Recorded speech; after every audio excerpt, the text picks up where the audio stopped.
제가 사진을 이렇게 찾을 때 저의 믿음이 포함되어 있습니다. 이러한 그림이 나올 수 있을까?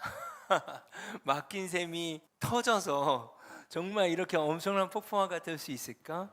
저는 그 믿음을 올려드리고 싶었어요. 그럼 이제 오늘부터가 룻기가 시작됩니다. 매일 성경.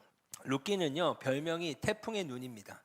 우리 개인에게 이것을 적용한다면 참 우리의 삶이 태풍처럼 쉽지 않을 수 있어요. 그러나 그 가운데 태풍의 눈은 안전하고 샬롬이 존재한다는 거예요. 그래서 룻기의 이야기가 여러분 우리에게 특별히 위로가 됐으면 좋겠습니다. 룻기 1장 1절과 2절 말씀 같이 보겠습니다. 사사들이 치리하던 때 그 땅에 흉년이 드니라. 유다 베들레헴의 한 사람이 그의 아내와 두 아들을 데리고 모압 지방에 가서 거류하였는데 흉년이 든 거예요. 기근의 때. 그러니까 어떻게 합니까? 모압 지방으로 떠나요. 그런데 문제가 생겨요. 어떤 문제가 생깁니까? 남편이 죽게 됩니다. 그리고 아들까지 죽게 됩니다. 자녀도 없어요. 이제 누가 남은 겁니까? 과부 세 사람이 남은 거예요.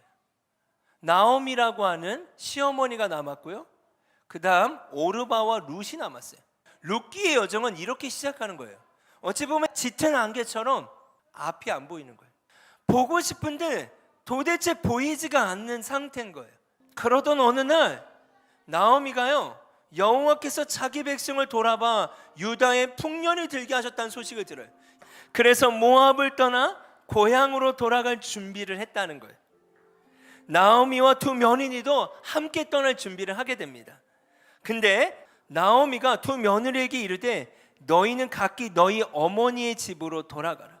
너희가 죽은 자들과 나를 선대한 것 같이 여호와께서 너를 선대하기를 원하며 여호와께서 너에게 허락하사 각기 남편의 집에서 위로를 받게 하시기를 원하노라 하고 그들에게 입맞춤에 그들이 소리를 높여 울며.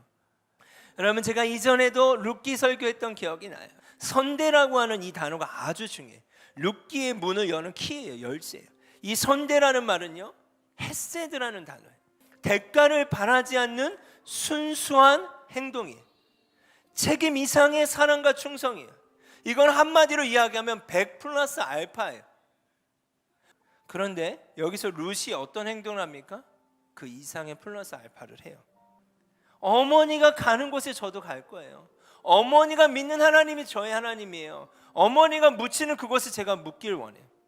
어떻게 이방 여인이, 남편이 없는 과부가 이렇게까지 고백할 수 있지? 그것은요, 나오미가 그렇게 사랑했다는 얘기예요. 나오미가 자녀처럼, 딸처럼 그렇게 룻을 사랑했다는 얘기 아닐까요?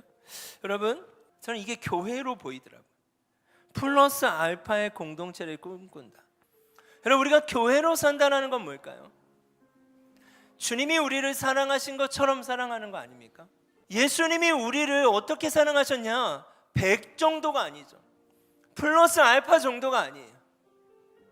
그 헤세드의 사랑이 다시 한번 우리에게 왔고, 우리가 다시 한번 그 헤세드의 사랑을 시작할 때 주님이 원하시는 교회가 될 수 있다는 사실입니다.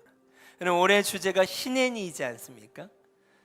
6년 동안 주인과 함께 했던 그 종이 7년 희년의 때 자유한 것을 선택하지 않고 스스로 귀를 뚫고 종이 되는 것처럼 나오미를 따라가는 모압 여인 룻의 마음은 그와 같은 거예요. 여러분, 그 릴레이를 여러분이 시작하지 않겠습니까? 누가 시작하냐가 아니라 그 한 사람 한 사람이 우리가 될 때 하나님은 우리 교회를 개척하실 거라고 믿습니다. 그 한 사람이 제가 되길 원해요. 그 한 사람이 여러분이 되길 소망합니다. 아멘.